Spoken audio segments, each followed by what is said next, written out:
Hi you guys. So I'm a wee bit nervous about actually uploading this video. I've been tossing up back and forth all day if I'd end up wanting to do it or not. But let's do it. When it comes to the development of War Thunder, I'm more and more convinced that Gaijin just do not know what they're doing. They're very good at pushing out new content, especially with the game becoming so broad and everyone wanting their thing to be added next.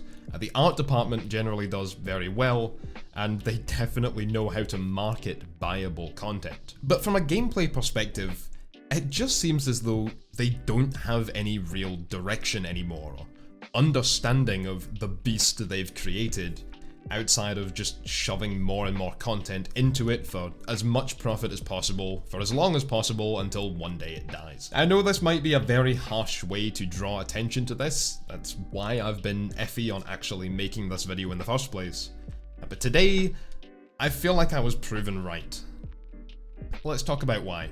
Gaijin have been doing these Q&As and interviews with the development team, the creative director team, for years.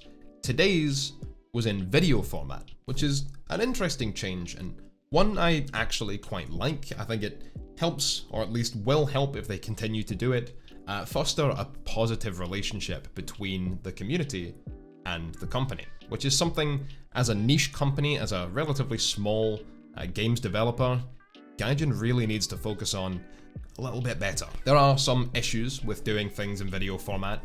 The video was 45 minutes long, and they didn't release any sort of text version of the Q&A in the format that they usually do for people who want to skim through the answers. So I'm not sure this format will have reached the same number of people, including potentially some of the people who asked the questions in the first place. Nonetheless, if they can transcribe at least some of the answers that were given, this was a good move in my opinion. A lot of the time these answers, and in fact the questions that are actually posed, seem very edited, and Gaijin like to dance around the answers to them or construe them in such a way that they don't actually give us any information. Today's was no exception, but at least a few times, given that, you know, someone was put on the spot for once, there were a few times there where Vyacheslav Bulanikov, or as you may know him as BVVD, actually sat there and legitimately, with a straight face, was able to say, yeah, we know there are some problems here, and we're endeavouring to work on them in the different ways that we are able to right now.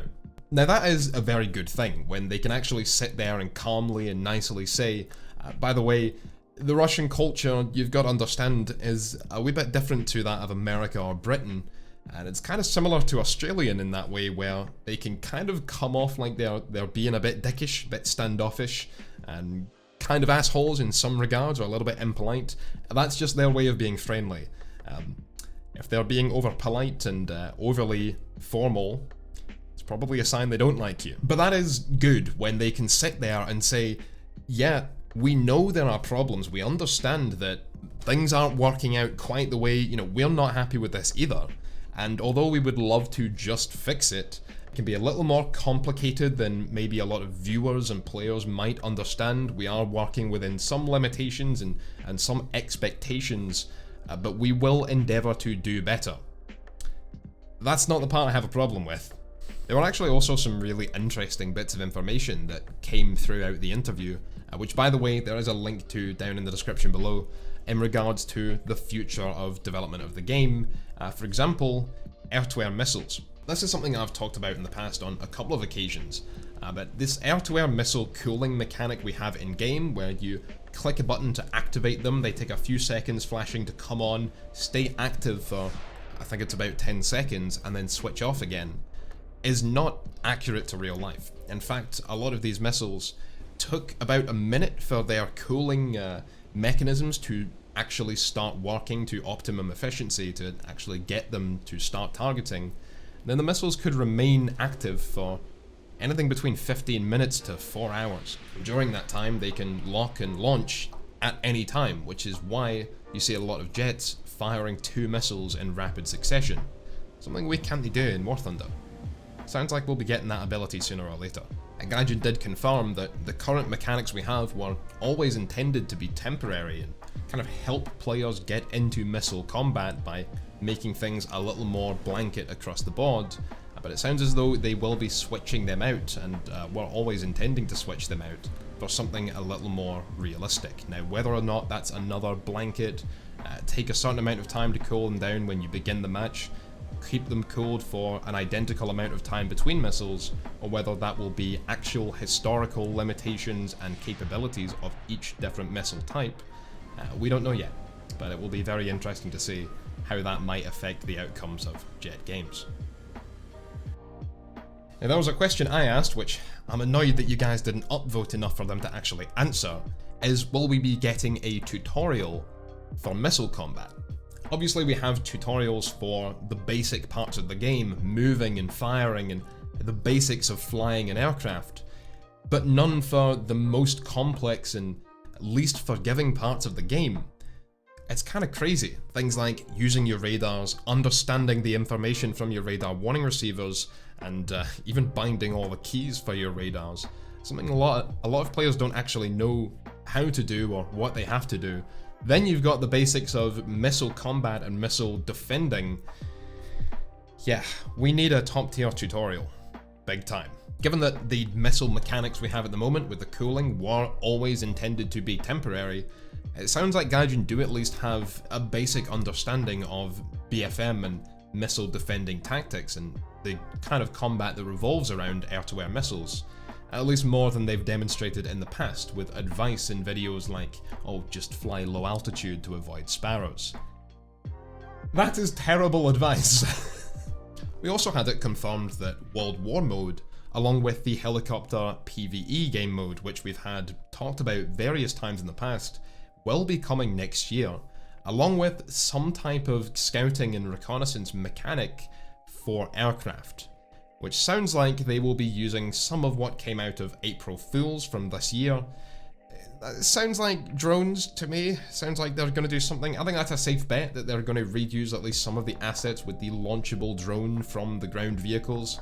A lot of tanks in the game, especially the supporting tanks like the Bradleys and the ZTL-11 that the Chinese have, actually had that ability integrated into the vehicle itself, and that could make for some interesting gameplay. We heard BVVD say that he and at least some other members of the development team do play the game. You know, of course, we always joke about this, Gaijin don't play their own game. Not that it's generally a joke, but apparently at least some of them do. This was an interesting way for him to kind of brush over the fact that we've had some other developers outright say, no we don't. But I don't think he was telling a lie here. I think he really does, and at least various members of the development team, how high up we're not sure, but they do sit down and endeavour to play the game for at least a few hours per week. I would assume that they don't play it to the same level that we do and kind of hop on for a few hours for fun, not really, you know, looking at optimizing how they play, how they grind, playing to win, and really looking at the game and looking at how to play the game to the same level that, you know, even some of the more casual, regular players would, let alone content creators and other higher level players than myself, of course. People who really look at the ins and outs of which vehicles they're going to use and how. I very much doubt the devs are kind of looking at things like that. That means they're not going to be looking at things like balance of different vehicles and noticing when things are over-compressed, or noticing when there are certain problems with map design or game mode design, when they're kind of just playing a lot more casually. At least one would assume when they come out and say that we do try, some of us, but it's only a few hours per week. Either way, that's a good thing to hear. It's not really enough. You need a balanced team that play the game day in, day out. You don't have that. We know you don't. This all so far is good, but what's not good? Well, let's start with the biggest. There was a question that was brought up about asymmetric game modes, things like attack and defend. And now I don't like that this was brought up again, because it's been covered in the past in various Q&As, and every time it's been done in the past, as BVVD actually said, no matter how balanced things are, the same players who ask these questions, like can we have these more dynamic attack and defend game modes, will bitterly whine and complain and go onto the forums to rant that it's imbalanced. No matter how statistically perfect the results of these games are, there are always going to be those players who, rather than even think about blaming themselves for how their matches turned out and why things went wrong for them, they are going to think to blame balance, teams, map design, overpowered vehicles, something Russian bias. There are always going to be those players who will find anything to blame other than themselves, but so long as you keep the game modes and the maps symmetrical, you at least take away that one extra piece of criteria they have to blame and complain about. Within reason, Port Novorossiysk is an imbalanced map. But one thing BVVD said that could not be more wrong was that to have true balance, the only way is to have only the same vehicles fighting each other. Oh boy, where do I even begin? The funny thing is, this seems true, and it seems easy, and it is. For players to have all the exact same vehicles means that until you factor in player skill, the playing field they have is entirely balanced. What's not true is that that's the only way to achieve balance. This is a wee bit of a terrifying concept that Gaijin can not get this given the game that they've created and what is involved in it. But different vehicles that are good at different things and have different characteristics can counterbalance each other. A great example would be the T-34-85 and the Panther, both of which are good at different things and they perform differently and have unique characteristics, making them good in different situations. But neither is objectively better, though a lot of German mains will scream both Russian bias and bloody murder at me for saying that. Another example, and definitely the easiest one to point out in defense of this, would be the battle rating of 3.3, one of, if not the most balanced spots in the entire game, with the M4A1 Sherman, the Panzer IV F2, the earliest of the T-34s, and the Cromwell 5. And even Japan have the Chi-Nu and Italy have the P-40. All these tanks do different things better than their competitors. The Cromwell having the best speed, the Panzer IV having the best gun, the T-34 having the best armour, and the Sherman being the jack of all trades between them. Then there's Japan and Italy, which just sort of cry in the corner at that BR. Maybe it's not as balanced as I thought it was? Whatever, we'll just care about the main nations here, shall we? We'll cover the minor nations tomorrow. Because all of these vehicles do different things better than their competitors, and it's not just about them having pros and cons and having an equal number compared to all the rest, because different characteristics are of more or less value in the games how they naturally unfold. But because all of these vehicles do things that matter to the game better than their competitors, they all perfectly balance each other out. It's actually quite beautiful at that BR. It's one of the reasons I still play it. This, in turn, is just looking at vehicles of the same class. You can have other diametrically opposed vehicle types that perfectly counteract each other and balance each other out as well. The M18 tank destroyer versus the Tiger 1 heavy tank, for example, the P-47N, a high altitude boom and zoom fighter, versus the A6M5, more of a turn fighter, and the Bf-109 G6 at that BR, somewhere in the middle, the energy fighter. The British Hornet Mark III perfectly counters the Ju-288, or the Waffenträger, which is the ideal counter to heavy tanks like the IS-2. The idea that Gaijin have been missing this crucial piece of information all this time is, like I said, not only very demoralizing given the game that they've created, the mechanics that are involved in it, and what they've spent their time making over these past years, but it also explains why they routinely will only balance the game looking at player performance statistics, rather than looking at the actual vehicle's characteristics and parameters and figuring out where they should be based on how they balance up against the others. Gaijin doesn't think they do. Ever. In other words, Gaijin all this time have not been trying to balance the game at all, at least not as far as your gameplay is concerned. They're just trying to balance the statistics that come... Can I not say that word? They're just trying to balance the statistics that come out of your gameplay, no matter how that has to be done. An example of this would be the Leopard 2A6, which at one stage was a completely and utterly dominant force in ground RB. Then Gaijin released the Leopard 2PL.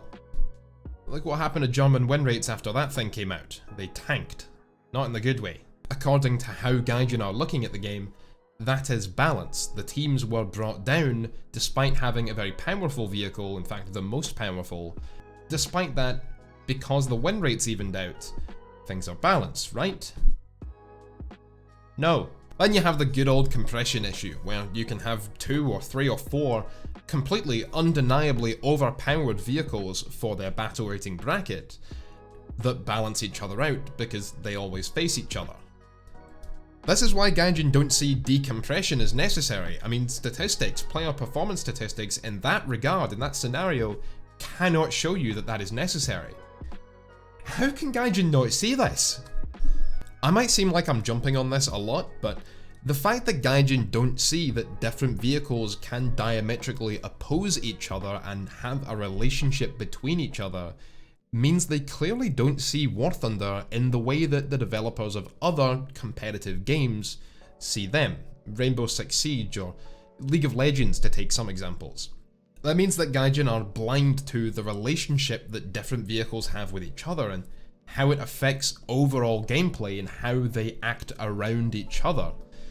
They don't see it as mattering, and that explains a lot of the BR changes and balancing that Gaijin does, where certain vehicles that counter each other will be split apart, or certain vehicles that have a counter that is too powerful will all of a sudden be shoved into the matchmaker with it.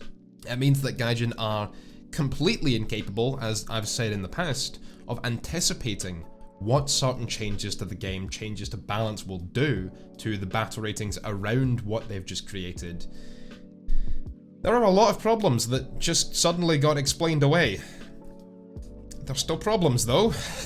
I treat this as the sign of a larger issue that Gaijin don't actually want War Thunder to have any skill to it. Which is funny, because they also don't want PvE to be a thing. This is, again, something we're going to expand on later because it was pretty ridiculous. To explain what I mean by them not wanting to have skill play much of a factor in the game, the idea is to get even the newest, most inexperienced, most green player they could possibly get to have pretty much the same level of success and the same level of enjoyment as all those players with years of experience who think about tactics and who understand how to plan around the maps, the vehicles they're fighting, and how to use their vehicles' parameters to greatest effect to win games and have good matches and, play to win. This is pretty easy to see when you look at the suggested changes to the win and loss reward, which I've talked about several times now how I utterly despise the idea of that change. You can look at how pretty much every map that's been released in the last 3 years has been completely flat, and most of them are quite urban, so that tactical thinking and planning and knowing your vehicle's strengths and weaknesses comes second to just pure luck and reaction shooting.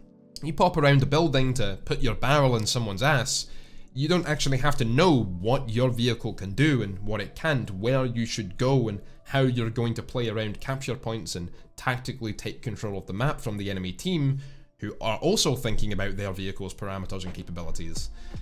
You don't actually have to know what the nuances are between them, you just run around like a headless chicken and get as much success as you happen to get. I actually think that Gaijin's perfect map would just be a grid, where every vehicle is the exact same glass cannon and caps only exist to drive players into the center of the map so that they start killing each other. Forget skill, just run around mindlessly shooting at whatever you can and laughing at the pretty explosions and sounds which they seem to think they deserve congratulations for changing every other goddamn patch. Come to think of it, isn't that pretty much just Alaska at 7.0? On that, just to go off on a tangent on this video, which is already getting too long, remember when they expected us to be impressed by how, the sound files are a full 20 gigabytes worth of files and their team have gone through and remastered all of them? A, the sound files are way bigger than they need to be because they're poorly optimized, and B, you wouldn't have to keep changing them every patch if you could just settle on the decent ones. And C, the actual mastering of these sounds is terrible. Engine sounds of tanks versus aircraft are ridiculously out of proportion and for some reason cannot be changed independently of each other.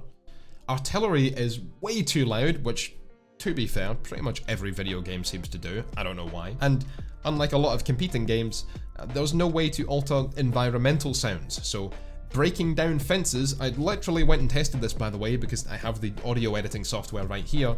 Breaking down these little wooden fences on the maps was, at one point, twice as loud as cannon fire. Why? There are a huge list of things I could bring up in support of this, such as removing the gaining of points for being in close proximity to an enemy aircraft. So in a dogfight, this incentivizes teamwork, baiting, and rewards you for getting into an actual lengthy dogfight with your opponent and using what your plane can do to its absolute fullest potential as much as possible, rather than just playing super carefully and coming in, swooping, getting one kill and getting the hell out of there to never see another enemy player again. They removed the gaining of points for successfully taking damage in tanks, which was one of the key factors that played into playing a heavy tank and what you would use them for, and just makes them more pointless compared to the light and even medium tanks and tank destroyers that now run around with massive amounts of penetration, much better mobility, and basically everything else that renders a heavy tank completely pointless on the map. Not useless, by the way, Spookston. Pointless. There's a bit of a difference. I talked once about how one of Gaijin's more moronic changes was nerfing teamwork. Yeah, they did that by reducing the spawn point reward for capturing bases in ground battles dependent on how many tanks were in the cap. So no longer would players wait until more of their team were lined up to all get a share in those spawn points and multiply the amount of respawns they could have in the game later on. That was teamwork. Gaijin removed it. Now, the more tanks are in there, the less spawn points you all get, so why would you wait for your team? You're just hamstringing yourself. And one of the most hated of all of these changes was the removal of stock APFSDS for high tier tanks. And this was one of the most unanimously hated changes when it comes to higher tier gameplay. And Gaijin actually had the chance to revert it. What's weird now is that the M1A2, the Leopard 2A5, and the T90 all got improved APFSDS rounds. M829A2 for the Abrams, DM53 for the Leopard 2A5, and 3BM60 for the T90. However, instead of making their old top rounds tier 1 modifications and taking away the most basic one they had, Gaijin removed those old top rounds completely, replaced them with the new ones. The M1A2 now doesn't have M829A1, it skips straight from the base M829 round that has a tier 1 modification to M829A2. This was your perfect chance to give stock APFSDS back, because every tank now has 3 rounds that they would need to grind through. You could have given us the basic one stock and the Heat FS round actually not be that bad by comparison for certain engagements.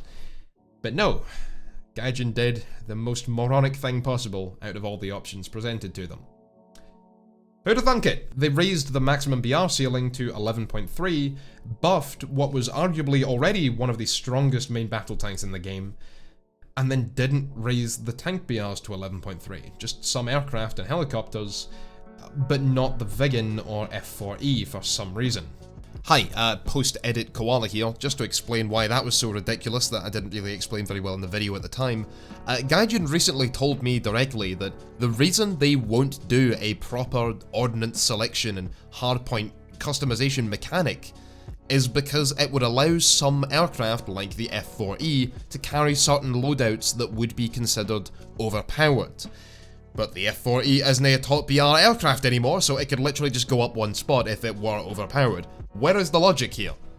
One of the dumbest things was Gaijin's removal, years ago, of rank-specific maps. This is something that I've been going on at them about ever since, because surely they can't possibly think that the same maps that are great for KV-1s would also be great for T-90s. Somehow Gaijin have actually thought all this time that the same maps can support M4 Shermans and M1A2s, and that there aren't, some distinct differences between how those vehicles would go about combat.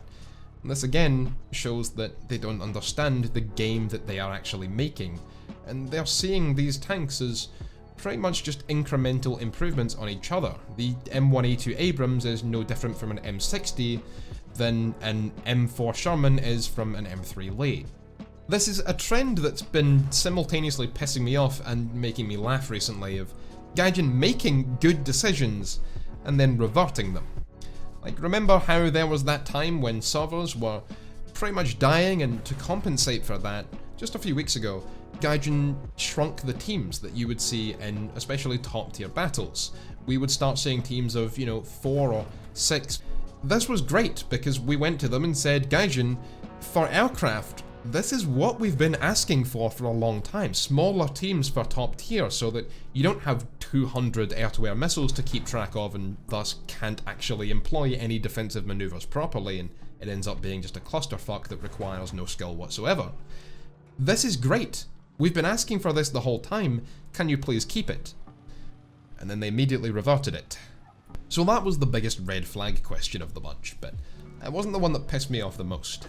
Now that would be BVVD's insistence that instead of the players telling the developers what they would like to see and would enjoy, it should be the other way around. This happened several times. For example, when a question was raised about new game objectives, not asymmetric game modes, but something different to do to win these symmetrical ones, instead of just capture the zones and move on to spawn camping. Something that might liven up the actual gameplay, given that it's remained unchanged in near on 10 years now. The response was that players actually wouldn't enjoy this. No, we just told you we would. Who do you think you're talking to? We are your players. One of the worst times this happened was when RBEC was brought up as potentially a permanently available game mode, something a lot of players have been asking for a long time, particularly recently, especially since the main upgrades of our newer generations of jet fighters, which obviously Gaijin don't understand, not understanding their game itself. One of the main upgrades was multi-role, and that should matter. And we want to be able to use it to, actually get additional effectiveness out of the different characteristics that made these aircraft what they were. Now, of course, that's a lot of fun in ground battles, but that combined PvP and PvE style game mode, that operations kind of game, is something a lot of players have been wanting. It's a more strategic approach with different mission targets and different ways to use the same aircraft that are available to you. Apparently, players actually wouldn't enjoy PvE, and Gaijin know this because of statistics somehow.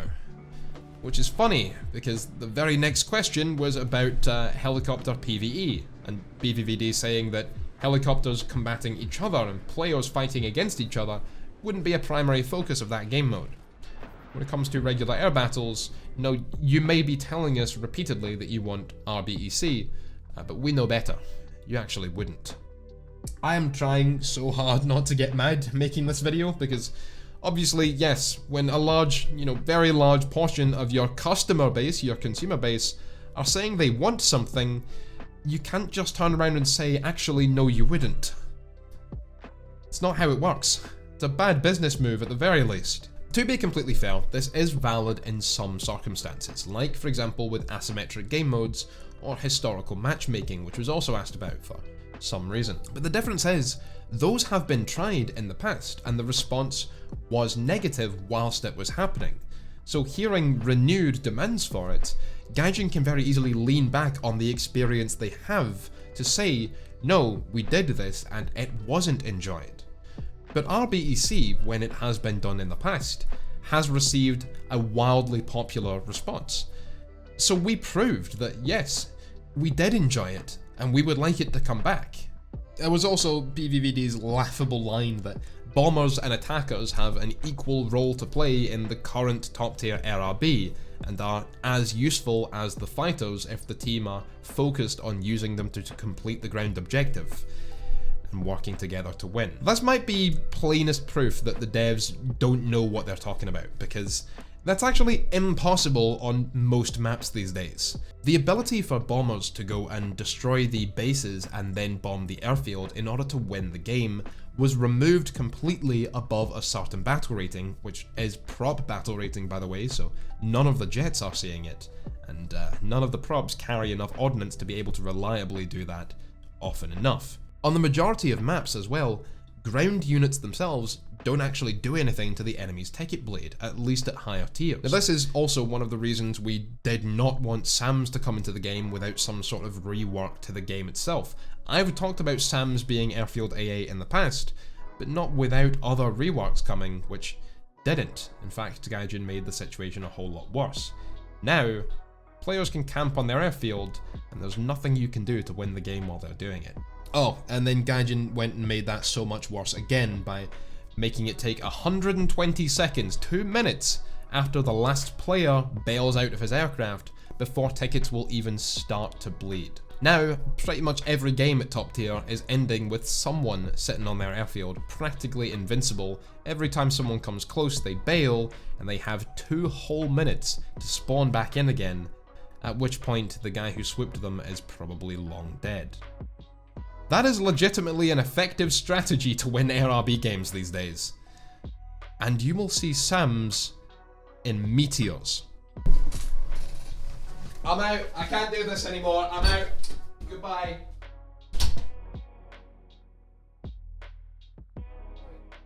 I disturbed our rabbit doing that. She was all settled into bed. This is Amelia, by the way. Little Mimi. I'm using our cute little rabbit, so you can't be angry at this video. I'm not above using our little feminine charms. Hey, look at the camera. We've got thousands of people who want to meet you. She's the more cuddly of the two, but she's pissed off at me at this point, so.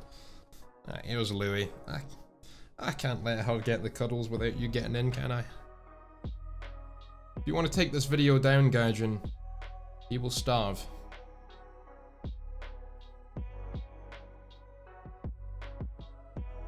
Oh, and what might be the worst of the bunch was the insistence that players actually wouldn't enjoy BR decompression either. The insistence was that battery decompression would actually be boring for players because there aren't enough vehicles to make the matchmaker diverse. The idea is, according to Gaijin, that vehicles of a 1.0 spread apart, fighting each other regularly both in up tiers and down tiers, will make the game more enjoyable for both, more challenging in the one regard, and giving them more of a responsibility to the rest of their team when they become the top tier themselves. Now this shows a misunderstanding of the game in 2 ways, and this is actually why I say that I don't think they have a plan anymore. What Gaijin have been doing for the last few years is rushing through a lot of jets, specifically trying to get to the hype. They've gone through the F-86H, F-101 Voodoo, or the Su-15 for example, just to get to things like the F-4 Phantom, MiG-21, MiG-23, to now say that battle rating decompression would make the game boring, because there aren't enough vehicles. You decided that. That's on you. That doesn't excuse a broken, imbalanced matchmaker we all have to grind through. But the second way just shows a misunderstanding of the vehicles themselves, and that Gaijin believe the difference in capability between an M1, the base Abrams, and a Leopard 2A6 or T-80 BVM is less than the difference between the Panzer IV-G and the M6 heavy tank, or that the difference between the Bf-109 G6 and the P-51C is greater than the difference between a Mirage 3E and a CL-13A. So is there an answer to this? Because there's little point me making this video just ranting and not at least providing an answer for Gaijin to completely ignore. Well, this kind of comes in 2 prongs, 2 different solutions for Gaijin to ignore, doing both of which would be the ideal outcome. The first would be to have some of the more educated members of the community actually partake in these Q&As and be involved. Having, let's say, for example, content creators I think would be a good place to start. Almost phone in like it's a radio show, ask a question, and actually get to respond to the answers that developers give. Now, clearly you'd need a translator though. One of the main problems that I've drawn attention to here, at least as I see it, and you can let me know if you agree, is that the questions are being answered by someone who doesn't know what they're talking about, or doesn't care. Rather than an interview, it comes off more just as blank responses that have been edited and critiqued, even though this was a live Q&A, to whatever questions were asked and liked in the YouTube comments. As such, BVVD was able to give wrong answers and talk about things like BR decompression in a way that, you know, is only viable because nobody can challenge him on it. Even when we know it's wrong, we just go back to playing our shiny new content every time a patch drops and wishing that things could change. The entire player base, at least out of those who are asking the questions in the first place, know when these answers are complete bullshit, and we have no power to do anything about it, not even to discuss it with them any further. So, inviting people to actually partake in these things and be able to follow up on the answers that are given. Number 1. Number 2 is a little more controversial. This is where I'm going to say, if you're good with the game coasting by as it is, buying shiny new premiums every update and shut up about it, forget about skill or thinking, just drive or fly around mindlessly shooting at whatever you happen to be able to, in the same game modes, with the same length of grind, paying the same repairs, no RBEC or new game objectives, no battle rating decompression beyond the very minimals that we get now, which isn't actually solving anything because they will add 2 levels of capability and 1 more BR ceiling. If you're good with all that, click away now. You're not going to like what I'm about to say. If you do want to see change though, and I have a feeling I'm not the only one, I'm probably going to get removed from the content partnership or content affiliateship program just for saying this, but the creative direction team for War Thunder needs to be replaced. I literally do not see another way in which a lot of these issues ever get solved, outside of another game being made and coming in to steal the thunder. That was partially accidental, and partially I've been waiting to use that for years. Some of you will no doubt expect that this is where I come along and toot my own horn by saying that content creators, content partners, should be brought on to have more control and be able to directly enforce the implementation of what we're at the moment posting uselessly in the dedicated Gaijin content partner portal that we have that is completely ignored. And yeah, I would love to be brought in, but I'm definitely not going to advocate for just give CCs more of a role. Since I made that video earlier this year where I talked about the whole idea of having a CC council or a content partnership summit like Wargaming has, I've been very jaded by a lot of the CC community in this game. There are a lot that willfully do not represent their own community's wants and feedbacks, and more so have no intention of treating any sort of argument professionally. I made a video, for example, talking about how top tier jets needed larger maps and smaller team sizes and longer render distances and spotting ranges. There were some content partners who disagreed with that notion, and instead of putting any sort of counter argument or discussion together, it decided that the best way to handle it would be to spam the feedback portal we have with Gaijin, the one place we have to talk to Gaijin staff, to spam that channel with emotes to drown out the feedback that we were giving. Now I personally, and I wrongly assumed that there were more content partners who were doing this than there actually are. There are others who do it, but I've personally always kept to the ideology that I'm either representative of the community or I shut up entirely. If my views and my feedback doesn't align with what the rest of the community proves that they want, I keep my mouth shut. And I've made countless videos suggesting mechanics like hardpoint selection and loadout customization, reworks to some game modes such as fixing helicopter EC, which talked about fixing jets, improving RRB, adding new game modes and what they should be, how they should be made, differences to map design that would make that more interesting, and most of them have gotten an unbelievably positive response. I would love the opportunity to work more closely with Gaijin to help fix some of these things. I would do it for free, hell, but not because I'm a content creator. I've long since gone back on that idea. I'm not sure I really know how to wrap up this video now, besides reinstating that idea that the people in charge of War Thunder at this stage just don't know what they're doing anymore. As someone said, this must be the only games development company ever to think that having a distinct roadmap would kill hype rather than building it. Clearly, at least a large portion of the development team are in over their heads, and unlike how it used to be, for them, developing War Thunder is no longer a labour of love. That means I honestly think we need new management, and that might be the only chance we have of reverting the direction the game is going, fixing a lot of these issues, and making sure this game survives for another 9 years.